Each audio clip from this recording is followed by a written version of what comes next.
culture Nok apparaît dans le centre du Nigeria moderne vers 1500 avant Jésus-Christ et disparaît dans des circonstances inconnues au tournant de l'année 200. Elle s'épanouit particulièrement pendant l'âge du fer entre -800 à -200. Célèbre pour ses sculptures de têtes et de figurines humaines en terre cuite, Nok est la première culture connue en Afrique de l'Ouest à produire un tel art et peut-être la première culture subsaharienne à perfectionner la technologie de la fonte du fer, pendant qu'à la même époque, sous d'autres cieux, certains peuples vivaient encore dans des grottes.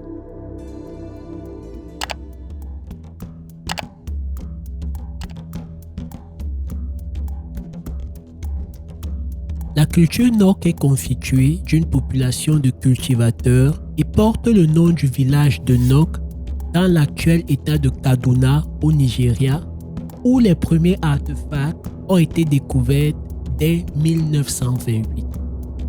La culture Nok fournit le plus ancien exemple de technologie de fusion du fer en Afrique subsaharienne.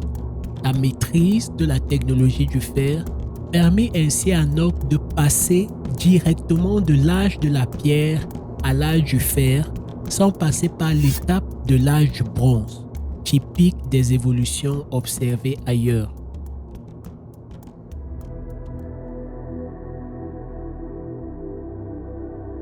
Les restes d'environ 13 fours de fusion du fer ont été découverts à Tarouga, à 55 km d'Abuja, et ce village est le plus ancien établissement connu de la culture Nok.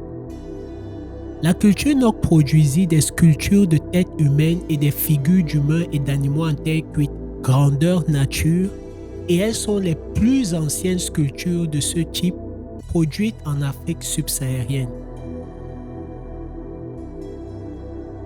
Les têtes en terre cuite, presque grandeur nature, faisaient souvent partie d'une figure plus complète, mais cette partie a généralement été perdue.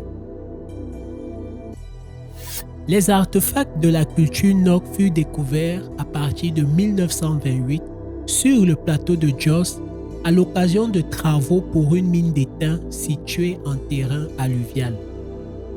Anecdote intéressante, en 1943, près du village de Nok, une nouvelle série de figurines furent découvertes par accident à l'occasion d'opérations minières.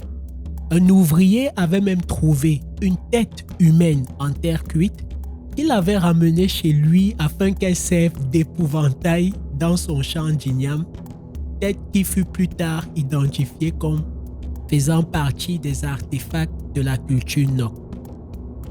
Pour éviter que les gaz et la vapeur d'eau s'accumulent et se dilatent à l'intérieur des figurines et provoquent ainsi des fissures, voire l'éclatement de la figurine, la solution utilisée par les potiers Nok était de percer des trous d'aération dans la figurine, mais avec une touche artistique.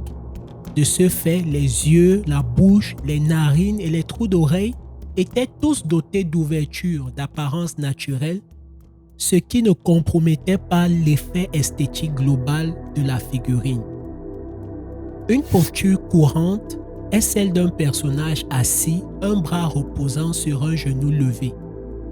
Les personnages masculins portent généralement une courte barbe carrée et de curieuses moustaches qui ne poussent qu'au coin de la bouche. Il existe également un certain nombre de figurines qui ne sont ni purement humaines ni purement animales, mais un mélange imaginatif des deux. La raison du déclin de la culture Nok vers 200 n'est pas connue, mais elle est attestée par une forte baisse de la production de poterie. Les coupables habituels peuvent être la surexploitation des ressources naturelles, une période de changement climatique défavorable, des guerres civiles, l'arrivée de royaumes rivaux ou alors une combinaison de ces 4 facteurs.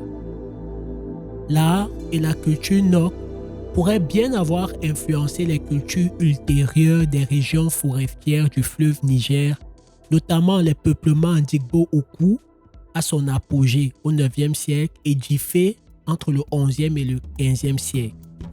Il est certain que la découverte des œuvres d'art produites par la culture Nok a fourni un précédent utile qui a convaincu les sceptiques que les œuvres de ces cultures ultérieures étaient bien celles d'Africains noirs indigènes.